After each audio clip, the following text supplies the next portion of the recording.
Girdit? Mamos, prašau, parodykite tai savo dukroms. Labai labai prašau. Čia yra svarbiausia, kad jisai gerbtų moteris, nes būna vyrų, kurie negerbia moterų, kurie žiūri jas kaip į nieką. Nes visi mes, pavyzdžiui, skirtingai užaugom ir visi skirtingai mylim. Visi skirtingai rodo meilę. Mama, neklausinėk, čia man privatu. Oh my god, jūs čia rimtai kapstot. Tuo pačiu ir smagu turėti paauglystėj santykius. Žinau, kad aš esu čia. Tu gali man viską pasakyti. Vaikinai nėra tik tai džiaugsmo šaltinis. Gal tu turi instrukciją? Labas. Aš Jurga. Upės merginų ir mamų akademijos UMA mama. Ir šiandien, kaip ir kiekvieną dieną, mes kalbame apie paauglystę su geriausiamis Lietuvos paauglystės ekspertėmis. Aš esu Gabrielė. Aš esu Dominika. Gabrielė, kiek tau metų? Man 16. O tau? 14. Tai šiandien mes čia ir pažiūrėsime, kur mus nuneš pokalbis, nes šiandien mes kalbam apie bernus. Merginoms prieš filmavimą pasakojau, kaip kadaise, seniai, kai man buvo 17 metų, aš išsiruošiau į koncertą Vilniuje. Gyvenau Panevėžyje, aš esu rimta panevėžietė ir išsiruošiau koncertą Vilniuje. Ir mamai visą dieną pasakojau, su kuo susitiksiu, ką darysiu, kaip aš su draugėmis kur eisiu, kur mes valgysim, ko mes klausysim. Ir jau visai smunkant pro duris, mama dar šūktelėjo mane ir sako, Jurga, ir linkėjimus jam perduok. Ir aš supratau, kad jis supranta, jog aš važiuoju nebūtinai į koncertą ir nebūtinai pas draugės.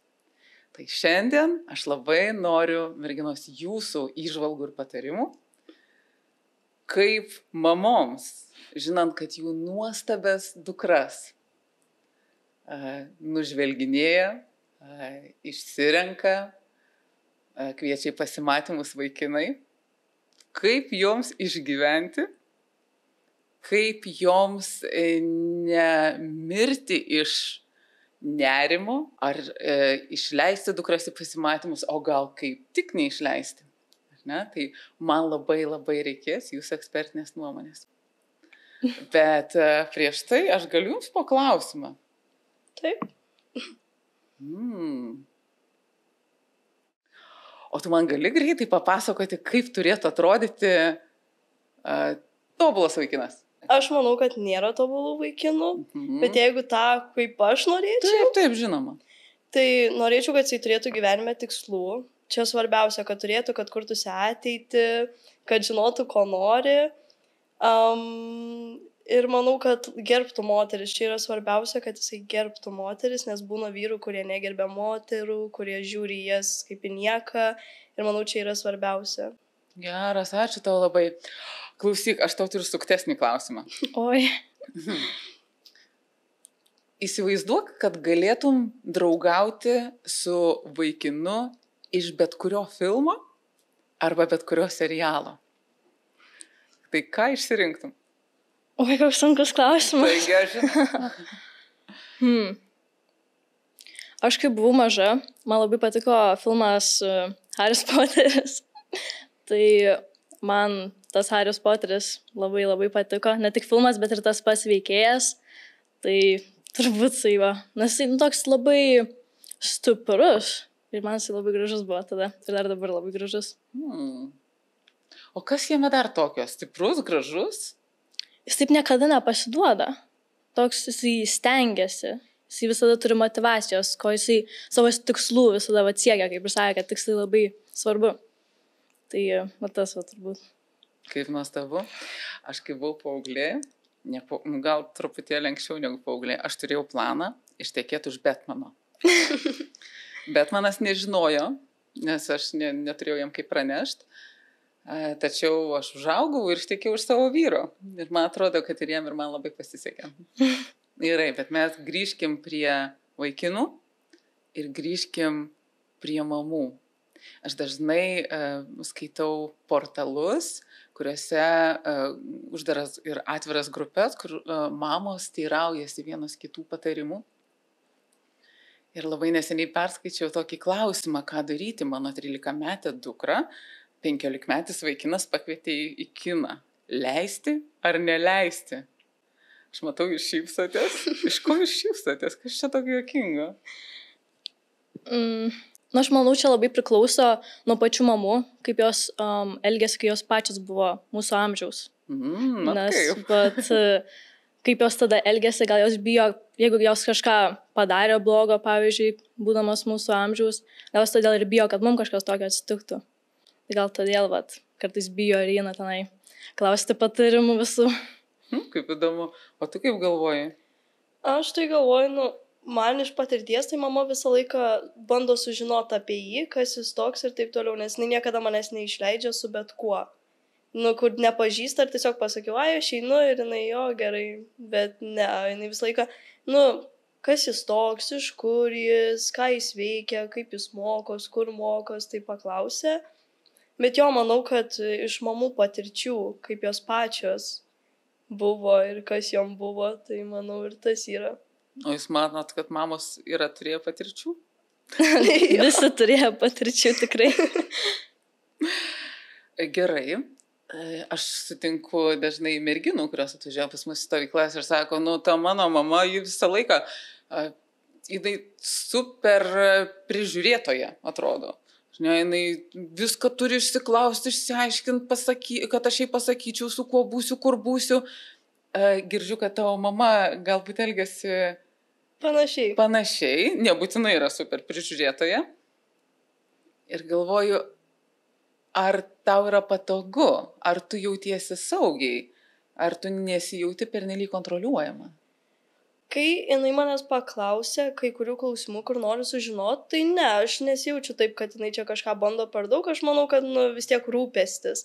Bet kai kartais pradeda ten dar giliau kastis, kur man jau nelabai, tai aš jai pati pasakau, mama, neklausinėk, čia man privatu. Bet ką taip paklausė, tai jo. Mes labai gerai sutarėm su mama, tai... Tiek, kaip gerai. Ir mamos Lietuvos klausosi, galvoja, dar viena paauglė, kur gerai sutarė su dukra, reiškia, yra vilties.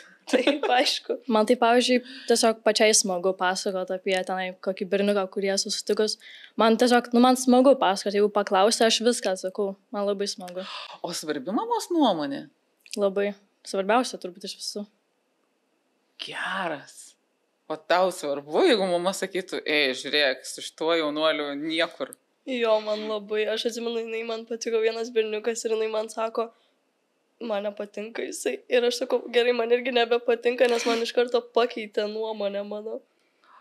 Kaip įdomu, dabar tikiuosi, kad vaikinai nežiūri šitos tinklalaidės ir neklauso jos. Kokios priežastys gali būti, kodėl reiktų sprukti nuo vaikino?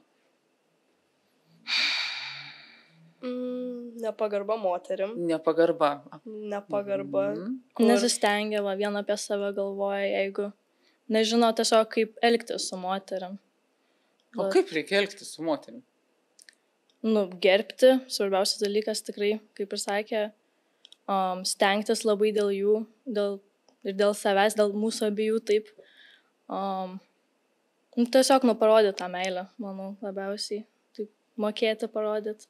Nes visi mes, pavyzdžiui, skirtingai užaugom ir visi skirtingai mylim, visi skirtingai rodo meilę. Tiesiog pasigilint labiau, pažinti tą moterį ir tiesiog taip mylėti, kaip jinai nori, kad ją mylėtų.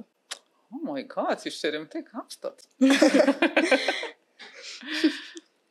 Gerai, o draugiams duodat patarimų?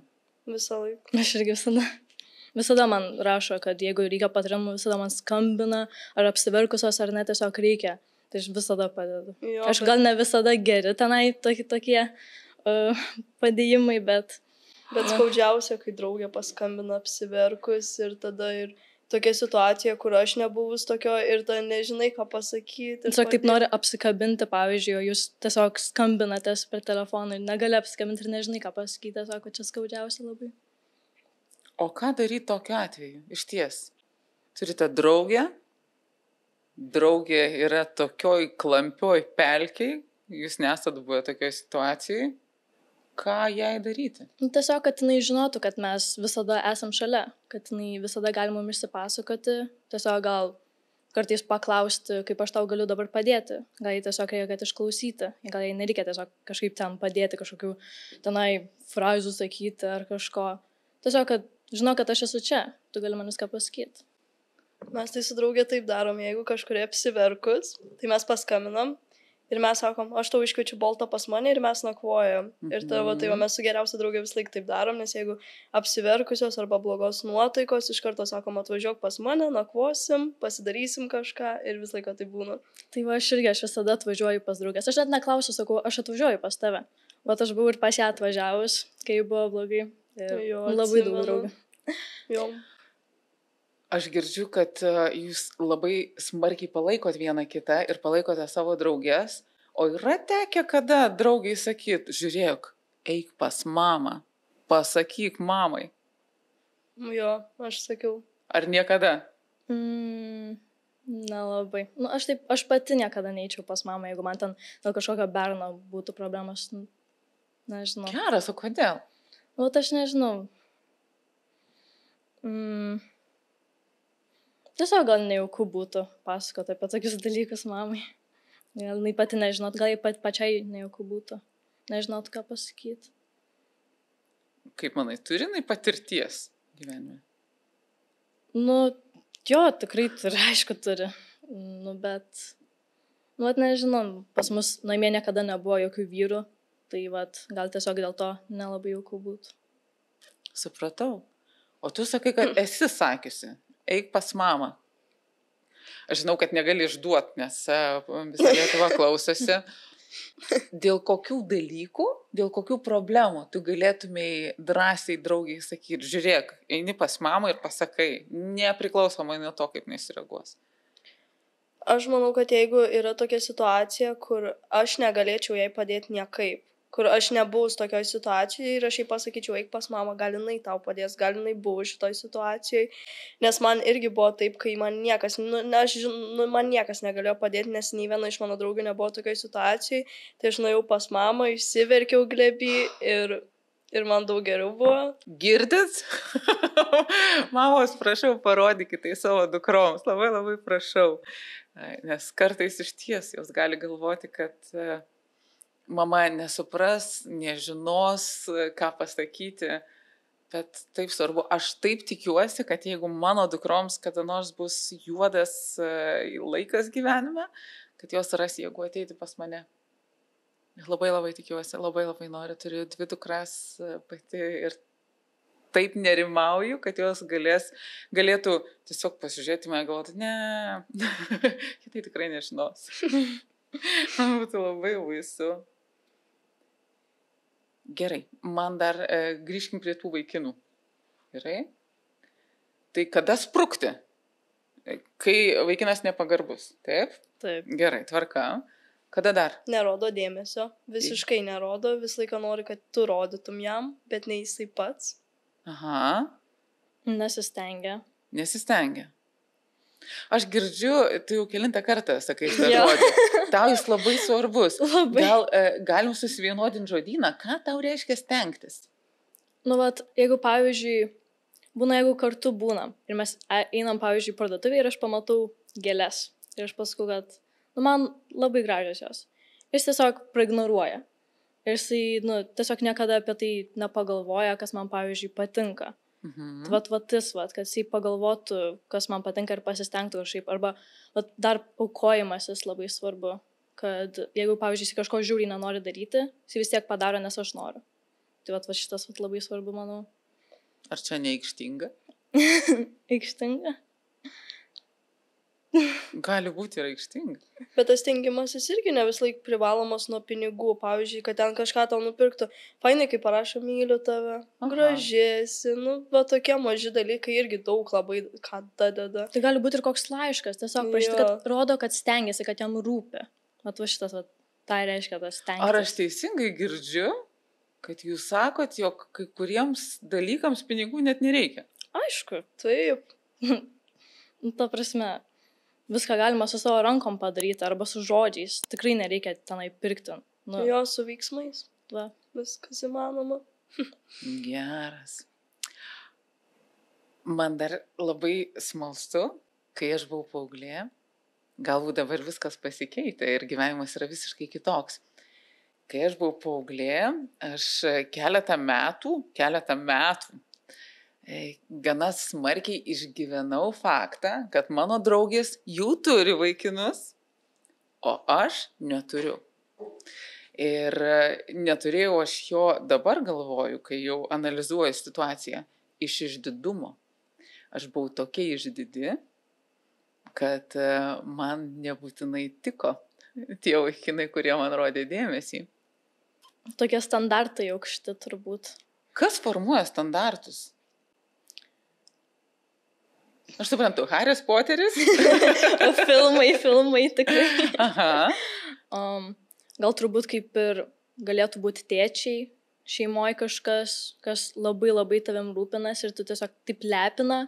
Tiesiog tu nori, kad taip tave lepintų kažkas kitas, nes tu užaugai, kad tave lepino taip. Tai manau, tie standartai todėl ir pakyla. Geras. Dar grįžtant prie tos temos, kad jūs, kaip sakėt, kad neturėjo ten, o draugės turėjo, tai dabar man tokia pati situacija su mano draugė. Mes visos jau esam turėjusios, o jinai vienintelė iš mūsų neturėjus yra. Ir jinai visą laiką liūdi dėl to, kad aš neturėjau, jūs čia jau patyrusios.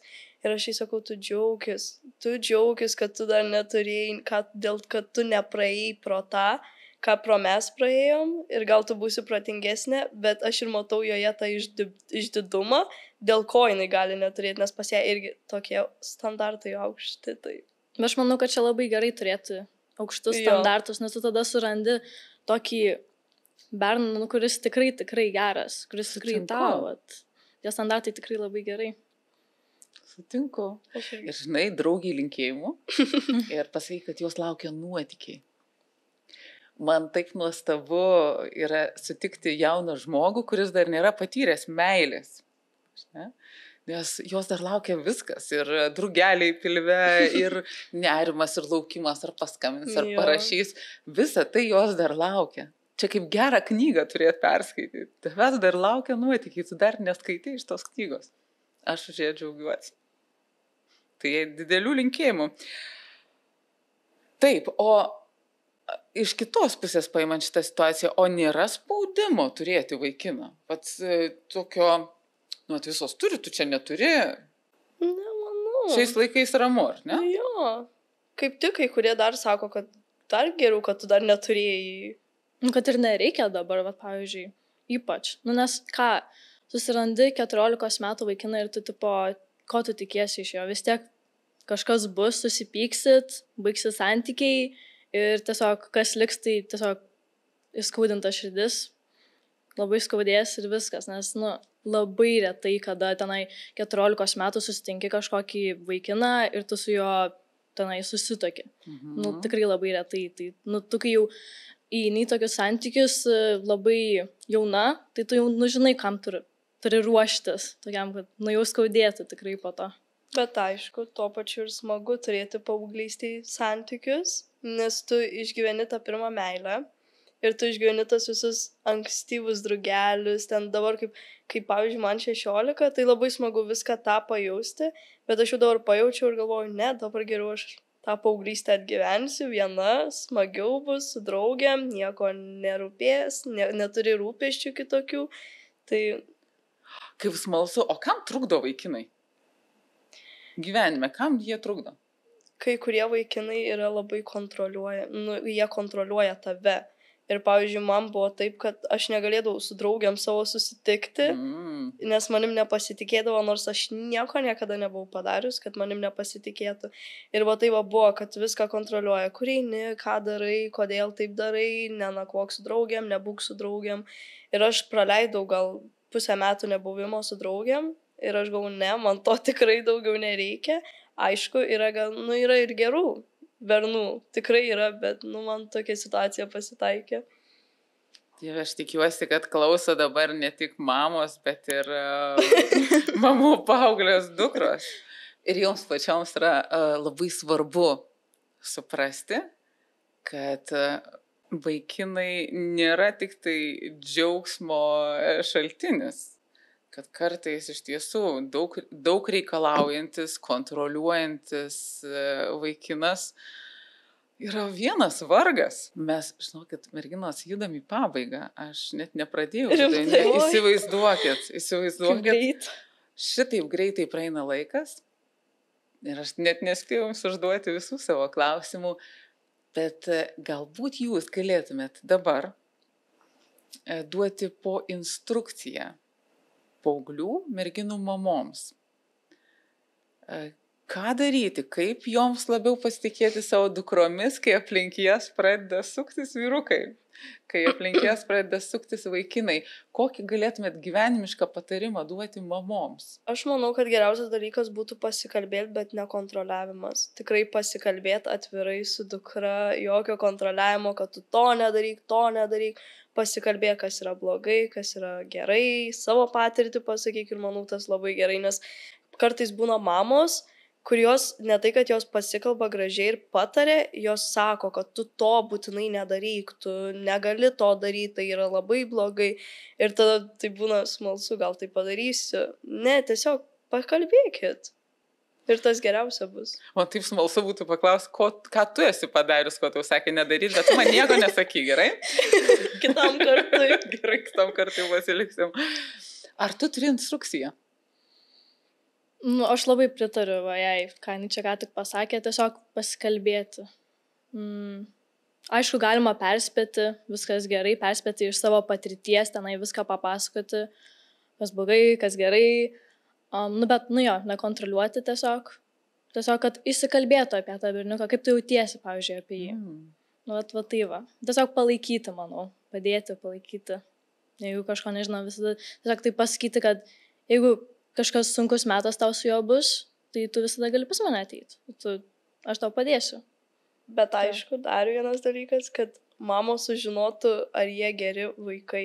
Bernai, dėl to, kad būna tokių, kurie yra labai blogi ir tu gali pamatyti tą jau iš jo išvaizdos. Ir kad, papasakotų tau biškį apie jį, nes kad, neišleistų pas bet kokį. Čia va tas. Ir kad dukros nesureaguotų, kad čia kontroliavimas, o tiesiog kad rūpestis, kad tau nieko blogo nenutiktų. Geras, o kur ta riba? Todėl, kad aš labai suprantu, ką jūs sakote. Iš vienos pusės labai svarbu tarsi pasitikėti dukra ir jos pasirinkimais ir sprendimais, o iš kitos pusės, taip svarbu kartais uždėti tą savo mamišką, žinančią leteną ir sakyti, žiūrėk, dukra, ne šitas. Kur ta riba? Kaip tą balansiuką išlaikyti? Ką tu darysi, kai tavo dukra ruošiasi pirmą pasimatymą? Taip, tiesiog kalbėsios, labai daug kalbėsios, kaip tau su juo sekasi, realiai ką mano mama ir daro. Tiesiog jinai visada karts nuo karto tikrai paklausia, kaip sekasi, aš visada sakau gerai. Tiesiog visada paklausti. Gerai, žiūrėk, viskas, tuoj baigsim. Tuoj baigsim. Ką tavo mama patartų kitoms mamoms? Čia, manau, jos reikėtų paklausti. Kaip tu įsivaizduoji? Mano mama tai patartų, manau, nekontroliuoti tikrai, ką ir aš pati tiesiog sakau. Mes labai panašios su mama, manau, tai tiesiog tą patį, manau, sakytų. Tiesiog nekontroliuoti, palaikyti, paklausti, kaip sekasi. Tiesiog leisti, kad būtų smagu dukrai.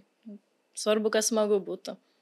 O jeigu jau nesmagu, jeigu kažkas įvyko, tada jau čia uždrausti, padėti, duoti patarimų iš savo praeities. Yes. Ačiū tau labai. O tavo mama kokį duotų patarimą? Mano mama, aš manau, kad jinai duotų, kad tiesiog kad sužinot, kas jis toks. Nes mano mama yra tokia, kad jinai manim labai pasitikė, jinai mane visur tikrai išleidžia, kur aš paprašau, bet jinai visą laiką sužino apie tai, kas vyks ir kas bus. Ir visą laiką manęs paklausia, aišku, aš jai viską pasakau, nes, aš manau, tai geriausia, nes jeigu tu kažką slėpsi, vis tiek galų gale gali sužinoti ir tau bus blogiau nuo to. Tai aš manau, kad svarbiausia yra kalbėti su mama ir jai papasakoti, nes, tai tavo mama, tai tavo artimiausias žmogus gyvenime. Tai mano mama, tiesiog sakytų, sužinotų apie jį, kad sužinotų viską, kad ar jisai geras vaikas ar ne, bet kad aišku nelystų per daug į tai. Labai labai jums ačiū. Aš beprotiškai dėkinga mūsų šios dienos paauglystės ekspertėms, nes klausantis jų yra vilties. Yra vilties, kad mamos ir dukros gali ir turi kalbėtis. Tai būkit geros, mamos, jeigu žiūrite šitą laidą, parodykite savo dukroms. Pasiklausykite jos kartu važiuodamos automobilyje ir tikrai turėsite ką aptarti. Ačiū ir iki kito karto. Gal tu turi instrukciją? Labai gerai. Smalsu buvo klausytis. Jo, buvo įdomu. Kokios jūs kalbėtojos geros. O Dieve, kaip buvo įdomu.